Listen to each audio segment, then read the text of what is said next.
Good morning. There seems to be a lot of confusion about the half-life and the decay constant in the formula you're asked to use. This is a screenshot from the Georgia Virtual website of the slideshow you were supposed to watch.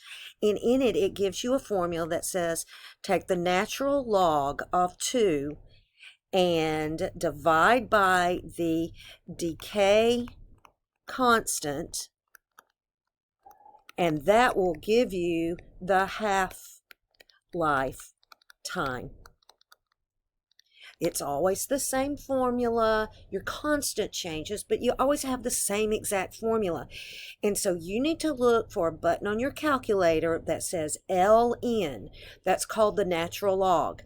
And I realize that some of you in Algebra 2 are just now learning about base 10 logs. That's LOG. This is a different button on your calculator. Now, I didn't remember that this had come up as an issue last year, but I guess maybe it did, not remembering it. But it's a button, and you press it on your calculator, and actually you're going to get the same number every time, and that number is 0.693. And you divide that by your decay constant, and that's going to give you the half-life time. So that is, that's how it's done every single time. All right, for example, let's do one together. Let's say that I know it's a lambda, let's just call it constant is 0.138. So I'm going to take this number and I'm going to take ln of 2 over 0.138, and that's going to give me my half-life. And I press these numbers in the calculator and I come out with 5 seconds. Really, I just pressed the button natural log, the number 2, and then I press divide, and then I press 0.138 and hit enter, and I come out with a number that's really close to 5. Okay, that is how you use that formula. You just memorize the formula. Now, there's a lot of confusion about how many and how much practice you need on that. It's one formula. It's always the same, and this is just how you do it. There's also confusion about number 3 and the versions of this worksheet. All right, this is a graph. This graph starts at 300, and I started with 300 grams of oxygen. What is half of 300? That is 150. So let's go to where 150 is. That's right here, 150.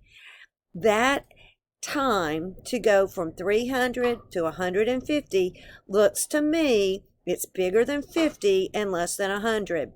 It's not even halfway, so it's a number less than 75. So I just gave you the answer to number 1. Write down less than 75. For number 2, you have been given the half-life constant. I know that the symbol got messed up right here. It's a font change and I didn't know it. But this is that lambda. This is the constant. I know there are multiple versions of this. I keep trying to make this be in the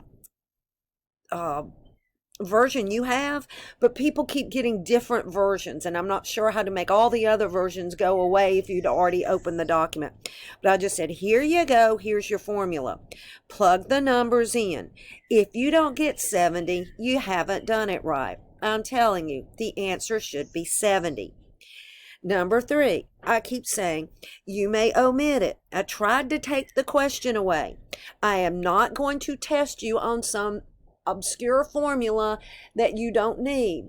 What am I going to put on the test? The big picture of half-life. What does it mean to be a half-life? It means half of your radioactive material has changed into something that it didn't used to be. It's gone. It's the new. It's the daughter. The parent has turned into the daughter in a certain period of time.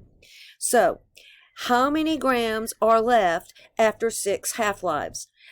Well, you started with 300. and half of that is 150.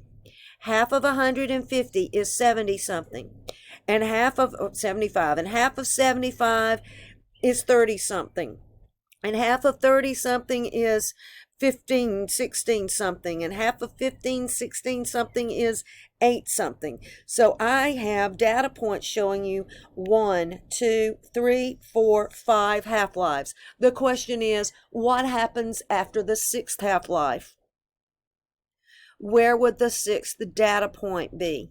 See if you can figure that out by taking half of whatever you had left right down there. The last questions.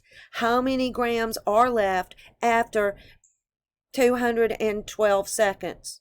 Read the graph. Just look, go over to the time 212 and read up to the curve, and then take the mass in grams from the y-axis and write down the answer. Okay. So the remaining questions are reasoning questions, and they don't use the graph. Number 4 just proves you didn't need that graph up there to figure it out, but the graph was helpful. In number 3, the half-life is 5 seconds is a reasoning question. What do you think half-life means? What is that telling you? And I think that's all of them. Hopefully this short video has helped you a little bit. And you understand that the assessments are going to be all about just simply how well you can use this formula. I can't make it move. The formula for this. The assessment will be open notes, so I expect everybody to write down this formula and look at it if you see a half-life question that has a constant in it. If you see a half-life question that doesn't give you a constant but tells you a half-life time, it's going to ask you to start with some starting amount and cut it in half over and over until you figure out how much remains. Good luck, everybody. Keep coming with your questions. I'll try to respond.